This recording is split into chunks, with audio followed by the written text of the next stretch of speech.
नमस्कार। जैसे कि मैं बता रहा था कि ये सिंगल शॉर्ट बुक्स मैं पढ़ रहा था और मैंने तिरंगा का जो सेट था उसमें 4 किताब पढ़ी थी। पहली थी सीएन बेनकाब, उसका रिव्यू मैं कर चुका हूँ। नेक्स्ट आती है आखिरी हत्यारा और सब मरेंगे बारी-बारी। अगेन 2 पार्ट की सीरीज़ है, अगेन डिटेक्टिव कुछ है और एक अलग थोड़ा-सा अलग तरह का आपको मिलता है। इसमें शुरू में देशभक्ति वगैरह की बातें बताई जाती है, आज़ादी की बात की।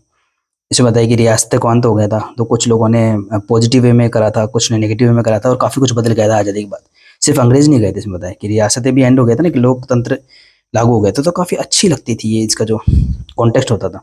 एक राजा साहब थे वहाँ पे, उन्होंने जो देशभक्त थे और वो तिरंगा को देशभक्ति की वजह से इनवाइट करके सम्मानित करना चाहते थे। तो तिरंगा एक अलग ही जर्नी भी दिखाते हैं, तिरंगा जो बाइक पे जा रहा है। रास्ते में कुछ अमीरज़ादे बदमाशी कर रहे होते हैं, मैं दारू पी के पानी में बोतल फेंकी, ये करा। तो उनको तिरंगा थोड़ा सबक सिखाता है कि भाई काँच की बोतल यहाँ फेंकोगे तो कोई टायर पंचर ना हो जाए, तो उनकी कार पंचर कर देता है, ऐसा कुछ है। फिर वहाँ जा कर के मिलता है राजा जी से, उसके 3 बच्चे होते हैं और तीनों के तीनों एक साथ पैदा हुए होते हैं, तो उनमें से कोई बड़ा नहीं होता। तो राजा जी कन्फ्यूज़ होते हैं कि इसमें से उत्तराधिकारी किसको बनाया जाए, तो उस बारे में थोड़ी राय भी लेनी होती है। फिर बाद में पता लगता है उनका जो तीसरा बेटा था वही उस कार में था, तो वो थोड़ा-सा तिरंगा से बदतमीज़ी करता है, राजा जी उसको थोड़ा सबक सिखाते हैं। तिरंगा बीच में आता है, ऐसा कुछ आगे चलता है और देखो ऐसा ना आप कहीं जाते हो और वैसे इंटरेस्टिंग लगती है स्टोरी। और इसमें क्या होगा, तिरंगा सोता है, फिर धीरे-धीरे क्या होता है कि इसमें जो लोग होते हैं उन पे एक-एक करके अटैक करने का प्रयास किया जाता है और एक-दूसरे पे शक जाता है कि एक हत्या हो भी जाती है एक उनके लड़के की। तो साफ है ना कि यहाँ पे प्रॉपर्टी का भी चल रहा है, तो कौन कर रहा होगा? तो सबसे पहले तो शक किस पे जाएगा? जो आपको बदमाश दिखता है, जैसे कि वो जो तीसरा जो युवराज है वो कुछ था जिससे मिला था। तो ऐसी कुछ बातें होती हैं, यहाँ पे कोई नकाबपोश होता है और वो कुछ तरीकों का यूज़ करता है। जैसे कि पुराने ज़माने की एक जो ये लिज़ार्ड टाइप की होती है, गोह कर बोल देते हैं। तो वो उसका यूज़ करा, कभी साँप का यूज़ करा, कभी किसी ज़हरीली जड़ी-बूटी का यूज़ करा। इस तरीके से अलग-अलग तरीकों का यूज़ करके वो लोगों को मारना शुरू करता है। और तिरंगा वहीं और बीच में ना क्या होता है, एक हवेली में आप हो, ऐसी घटनाएँ हो रही हैं, तिरंगा सो रहा है ना, वो उसको पता नहीं कुछ कर रहा है, तो यहाँ पे एक उसका वो होता है कोई दीवान हुकुम सिंह, उस पे शक जाता है। बाद में पता लगता है कि दीवान हुकुम सिंह था थोड़ा-सा बदमाश, वो लेकिन चोरी करता था वो, लेकिन वो किसी की हत्या नहीं करता। तो यहाँ पे तो उसका चैप्टर एंड हो जाता है, तो लेकिन ये चीज़ें जारी रहती हैं और आगे धीरे-धीरे इसमें एक एक जाति के बारे में भी और एक आगे इन्फॉर्मेशन थी, वो आगे बताते हैं। कहर एक्चुअली ये जो हत्यारा होता है ना, वो कहर जाति का होता है। ऐसा बोलता है आज़ादी से पहले राजे महाराजे ऐसे लोगों का यूज़ करते थे, है ना? इसमें दिखाया गया विष कन्याओं का और कुछ ऐसी जनजातियों का यूज़ करते थे जिनको नॉलेज होती थी जड़ी-बूटी और इन सब चीज़ों की, और वो अलग-अलग तरीकों से उनके लिए लोग किलिंग करने का काम करते थे। तो बोलते थे कि वो जाति जब जैसे आज़ादी मिली तो काफ़ी चीज़ें बदली, तो ऐसे उन जाति मतलब वो जो किलर्स थे उनको एक-एक करके खत्म कर दिया जाएगा। कहर जाति एक इसमें दिखा रखी है। मतलब आज के ज़माने में अगर ये कॉमिक्स बनती है तो इस जाति का ज़िक्र भी नहीं होता। वो जाति का ज़िक्र कब मिलता है हमको, जब कॉमिक्स एंड होने वाली होती है बीच में। पर उस समय का फॉर्मेट था, बहुत अच्छे से बुक्स बनाई जाती थी। तो हम अनुमान भी लगा सकते हैं, मतलब हमारे आपके लिए इतना क्लू भी छोड़ते हैं, आप पता लगाओ। तो नाम से पता लग रहा है आखिरी हत्यारा, मतलब उस जनजाति का एक आखिरी बचा हुआ होगा, उस कैसे बचा उसका इसमें डिस्क्रिप्शन दे रखा है। तो ये उस तरीके का था और बाद में पता लगता है कि वो जो है ये देखिए तिरंगा फिर वही सो रहा है ऐसे, है ना? फिर आपको ना बड़ा इसलिए भी ज़्यादा इंटरेस्टिंग लगता है इसमें, कि कैसे क्या हुआ है, और ये इस तरह की बॉडी वगैरह बनाते थे दिलीप चौबे साहब।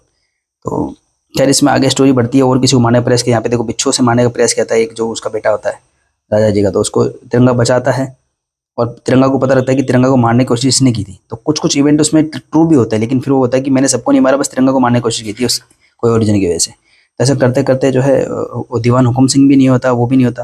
अच्छा, इन कॉमिक्स में एक अच्छी बात क्या होती थी, मैंने आपको बताया तिरंगा में कि 2 पार्ट की सीरीज़ होती थी और ये पार्ट्स उस समय की हमारी जो इकोनॉमिक कंडीशन हुआ करती थी, नहीं मिलते थे।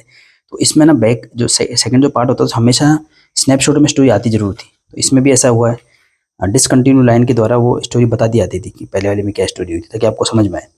फिर ये चलता है, फिर इसमें ना एक बार फिर लाइब्रेरी में जाता है। ये कहता है कि इसमें कोई ऐसा इंसान है जिसको बहुत सारी चीज़ों का नॉलेज है, पुराने ज़माने की चीज़ों का, तो इसलिए मुझे लाइब्रेरी में जाना पड़ेगा। और दीवान साहब के वहाँ पे ये जो राजा जी हैं उनकी लाइब्रेरी होती है, और सबसे अच्छी बात मेरे को तो अभी याद आई गूगल स्मार्टफ़ोन की। उस ज़माने तो होते नहीं थे 1998 में। तो सच में लाइब्रेरी किसी ने मुझे लाइब्रेरी की खाक छाननी होगी, तो सच में खाक छाननी पड़ती थी।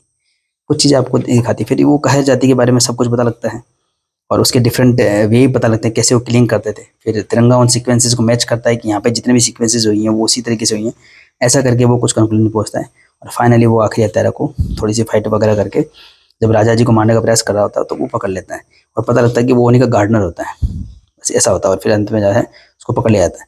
पर इसमें पॉइंट एक और था, जैसा मैंने अभी तिरंगा की परमोशक और एनिमल का मैंने करा था, एनिमल तो प्रोफेसर एनिमल का, तो वहाँ पे मैंने एक एक मैंने डॉक्टर या कुछ देखा था जिसमें उसके चेहरे के हाव भाव से थोड़ा सा लग रहा था कि वो हो सकता है, जब कुछ डायलॉग्स वगैरह डाले जाते हैं तो चेहरे का एक हाव भाव सा दिखाया जाता है, तो उससे आपको शक होता है कि ये इंसान प्रोफेसर एनिमल हो सकता है, ऐसे इसमें भी लगा था, पर वो मेरा अनुमान थोड़ा सा गलत निकल गया। एक्चुअली जब इसमें आखिरी हत्यारा का जो सीन दिखाते हैं पहली वाली बुक में, है ना, एक जब इनका चल रहा होता है आखिरी हत्यारा होता है कि हम एक एक करके सब मरेंगे बारी बारी। देखिए यहाँ पे आखिरी हत्यारा का दिखाते हैं सीन, और उसके आंखें दिखाते हैं, और यहाँ पे राजा जी की आंखें दिखाते हैं, सेम टाइप की होती हैं। अभी ये भी रो रहे होते हैं, ये भी रो रहे होते हैं। आज़ादी की शाम को ये इसलिए रो रहे होते हैं पुराने बातों को याद करके, ठीक है। तो वो एक दोनों को सिमिलरिटी क्रिएट करता, तो ये भी इसमें कर सकते थे मे बी कि राजा जी ही वो हैं, मतलब, और डेफिनेटली मतलब राजा जी मर चुके हैं, ये कोई और उसका हमशक्ल राजा जी बना हुआ है, ये भी एक कर सकते थे। पर वो खैर एंड दूसरा निकला, पर ये भी एक हो सकता था क्योंकि इनमें क्लू ऐसे दिए जाते थे। तो मैंने उस क्लू को ऐसे पकड़ने की कोशिश करी, मगर क्योंकि इनकी आंखों में आंसू आ रहे हैं, और क्योंकि दिलीप चौबे साहब तो एक जैसी बॉडी एक जैसी सब बनाते थे सबका, तो ऐसा शक सा गया था उस वक्त, है ना। ये देखो इस सीन को अगर आप देखोगे तो, पर हाँ खैर ये कान का कुंडल अलग दिखाया है, कोई बात नहीं। इसमें देखो कान का कुंडल नीचे पहना हुआ है, इसमें ऊपर पहना हुआ है। खैर जो भी हो, तो 2 पार्ट का चीज़ काफ़ी अच्छा लगा। और एक्चुअली जब इस सेट को पढ़ने की शुरुआत मैंने करी थी ना, तो ये बेनकाब और आखिरी हत्यारा, इनकी बजाय मैं इसको पढ़ना एक मेरे हाथ में आ गई थी, और बहुत अच्छी लग रही थी नकल जी करके। और इसका एड भी बड़ा अच्छा था, आखिरी हत्यारा में होगा देखो इसका, कि भाई जो है नेक्स्ट बुक में ऐड होता ही है हमेशा। एंड देख काफ़ी अच्छा था, ये देखो, तूने मुझे गुस्सा मारा मैं तुझे गुस्सा मारूंगा, तूने मुझे लात मारी मैं तुझे लात मारूंगा, तूने मुझे हराया मैं तुझे हरा के दिखाऊंगा, क्योंकि नकल करने की बुरी आदत है, मैं हूँ नकल जी। तो मैंने इसको पढ़ना शुरू भी कर दिया था, एक दो लाइन पढ़ी। और जो कॉन्टेक्स्ट होता है ना आपका, अगर आपके मोबाइल और कुछ नहीं है, सब आराम से बैठे हो, तो आपको कौन सुनने में मजा आता है। लेकिन बाद में पता लगा, मैंने इसको पीछे देखा, क्योंकि तिरंगा की 2 पार्ट सीरीज होती है, इसका नेक्स्ट पार्ट था अरेस्ट हिम, और वो इन्होंने सेट पब्लिश ही नहीं किया मनोज जी ने। फिर मुझे किसी ने बताया कि ये जो है संजय गुप्ता जी पहले प्रिंट कर चुके थे। तो ये जो सेट वगैरह प्रिंट होते हैं, ये पूरा मार्केट का एनालिसिस करके लोग करते हैं, उस वजह से होता है। फिर मैंने इसको नहीं पढ़ा, मैं पढ़ूंगा फिर वो उसका सेकंड पार्ट तो पढ़ नहीं पाऊंगा, क्योंकि संजय गुप्ता वाली बुक मेरे है कि नहीं ये मुझे पता नहीं, और अगर ये है भी तो वो यहाँ पे नहीं है। तो इसी के साथ में मैं इस वीडियो को एंड करता हूँ। आई होप आपको मेरे छोटे छोटे ये वीडियोस पसंद आए होंगे। मिलते हैं किसी और वीडियो में।